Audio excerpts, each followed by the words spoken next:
Yang Pak Raffi lakukan membantu masyarakat yang kesusahan, kena bencana banjir, kena dampak pandemi COVID, mungkin membantu, itu udah Pancasila. Menurut saya yang buat Raffi seperti ini karena silaturahminya bagus banget. Kalau dimintain tolong nggak susah gitu. Ahmad di mata saya adalah sosok muda yang sukses.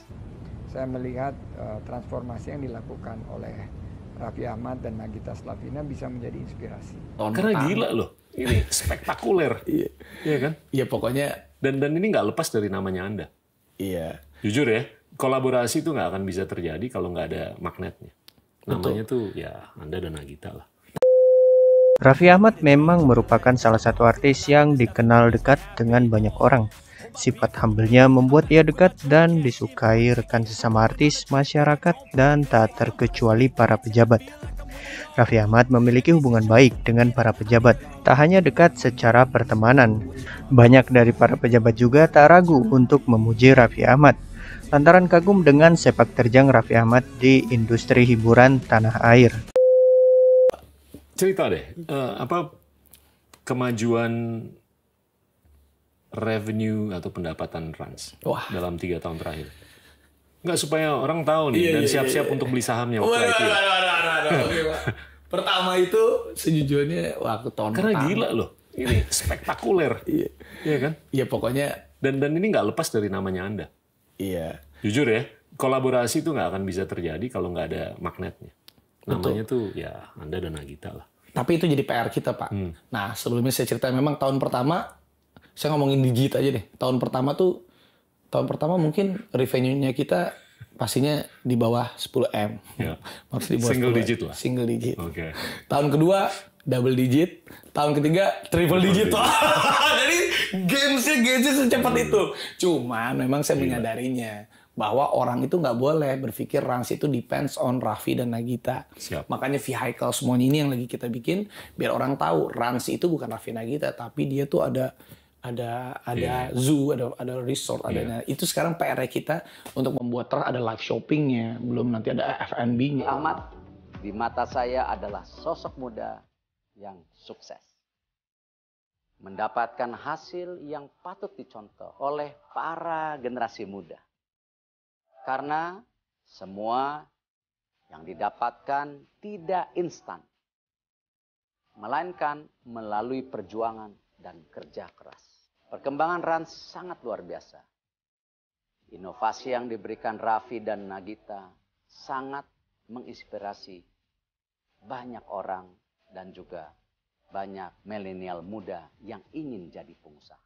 Semoga Raffi dan Nagita selalu konsisten untuk menjadi inspirasi bagi milenial, bagi generasi muda melalui kreativitas, ide-ide yang luar biasa, dan sikap etos kerjanya. Brand. Itu kan brand equity Anda tuh gila loh. Dan ini loh, tadi kita sempat bercanda sebelum kita shoot. Lu tuh kayak kombinasinya Kanye West sama Kim Kardashian. Iya kan? Iya, bisa dibilang Kim Kardashian nggak bisa nyanyi, nggak bisa acting. Saya juga bisa nyanyi, cuma diedit suara gue. Tapi kombinasi itu little banget, karena dia bisa di depan kamera, bisa di belakang kamera, bisa mikir, bisa nulis, bisa berbisnis, bisa menginfluence juga. Dan itu gila loh. Iya. Iya kan? Dan ibarat kata gini lah, oke lah follower Anda tuh 60 juta di Instagram. Saya ngeliat ini bisa ke mungkin 500 juta. Tinggal globalisasi aja kan. Saya melihat Raffi Ahmad dan Nagita Slavina telah melakukan transformasi penuh dari seorang entertainer menjadi sekarang sebagai entrepreneur yang lengkap. Karena konten yang di-create oleh Rans dan Raffi Ahmad, Nagita Slavina ini lengkap dari segala usia. Dan bukan hanya dalam satu produk, tapi berkembang menjadi multiple produk. Jadi saya melihat bahwa dari sisi pariwisata dan ekonomi kreatif, Raffi Ahmad dan Nagita Slavina sudah masuk hampir di berbagai sektor di sisi ekonomi kreatif dan juga di pariwisata. Saya melihat transformasi yang dilakukan oleh Raffi Ahmad dan Nagita Slavina bisa menjadi inspirasi.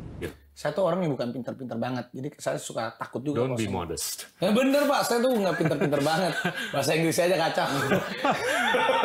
Tapi lu tuh, Anda tuh cerdas banget loh. Nggak mungkin sukses kalau nggak ada kecerdasan. Iya. Itu nggak bisa dipungkiri. Betul, cuman saya juga kadang, saya senang juga berteman sama yang pinter-pinter gitu. Tapi meskipun kadang suka minder. Jadi saya lebih senang itu batin aja dulu. Kalau memang ini kira-kira cocok, dia bisa ikutin ritme saya, itu yang paling penting sih Pak. Karena nggak gampang juga ngikutin ritme saya tuh nggak gampang. Tahu nggak, Vi? Unicorn Decacorn yang udah ada sekarang, itu mereka spending miliaran dolar. Wow. Hanya untuk menciptakan brand equity yang nggak segede brandnya lo. Jadinya ini gila loh, brand Rans. Saya jadi nggak enak nih Kang. Tapi Raffi ini seleb yang paling humble. Waduh, Humble pisan, nggak songong. Biasanya kalau di orang nyari foto-foto gitu kan, nggak. Ini saksi mata. Menurut saya yang buat Raffi seperti ini karena silaturahminya bagus banget. Kalau dimintain tolong nggak susah gitu. Dan saya ingat banget Vi, waktu terkapar di rumah sakit ya, salah satu yang WA dan ngirim voice note. Yang ngirim voice note cuma 2. Satu Ustadz saya, satu lagi Raffi Ahmad. Ustadz Raffi. Ustadz Raffi gitu. Tapi karena saya dulu diajarin sama almarhum papa saya tuh ya, kalau misalnya saya tuh kan nggak tahu kenapa kalau ada orang teman lama pun, padahal mah nggak deket-deket banget, misalnya ketemu di airport, saya bisa ngegrowok dari jauh, bro, apa kabar? Karena dari dulu tuh dikasih tahu sama almarhum papa saya tuh, kita tuh kalau menyapa orang, silaturahmi, kita ibaratnya menjabat tangan orang, silaturahmi tuh rezekinya tuh akan ada dari situ. Entah itu kita ketemu hari ini, entah tuh 5 tahun lagi saya susah dibantu ataupun sebaliknya. Jadi itu yang memang membuat kita insya Allah panjang umur, panjang rezeki. Amin. Mudah-mudahan. Pancasila itu tidak cukup dihafal, tapi dalam perbuatan misalnya keluar, lihat ada yang susah, bantu, itu udah Pancasila. Yang Pak Raffi lakukan, membantu masyarakat yang kesusahan, kena bencana banjir, kena dampak pandemi COVID, mungkin membantu, itu udah Pancasila. Nah itulah yang harus ditularkan ke adik-adik milenial maupun generasi Z. Kemarin Pak, saya di Rans Entertainment saya bikin live streaming 30 jam. 30 jam dapat rekor muri sebagai rekor live terpanjang dan penonton terbanyak. Tapi di dalam 30 jam itu Pak, saya alhamdulillah kumpulin sama sponsor-sponsor hadiah 2 miliar lebih, itu kita bagi-bagikan. Maksudnya itu kita kasih tahu, kita kasih semangat dan kasih harapan sama anak-anak muda. Kita harus terima keadaan nih Pak, dengan kondisi new normal sekarang. Apapun yang terjadi kita terima keadaan. Tapi jangan juga kita berkecil hati meskipun ada yang dirumahkan, ada yang di PHK. Ya udah, kita harus tetap bangkit dengan apapun itu. Cocok. Ini baru milenial yang paham Pancasila. Saya didikan bapak lah. Ya, ini pertama kali datang, sangat bahagia, sangat gembira melihat Raffi sukses, kebanggaan Indonesia, kebanggaan Jawa Barat, apalagi rumahnya andaranya di Depok. Didoakan pokoknya. Amin. Jadi orang paling hebat di Republik ini. Kita doain Kang Emil juga terus Harus saingannya harus melawan Elon Musk. Wah.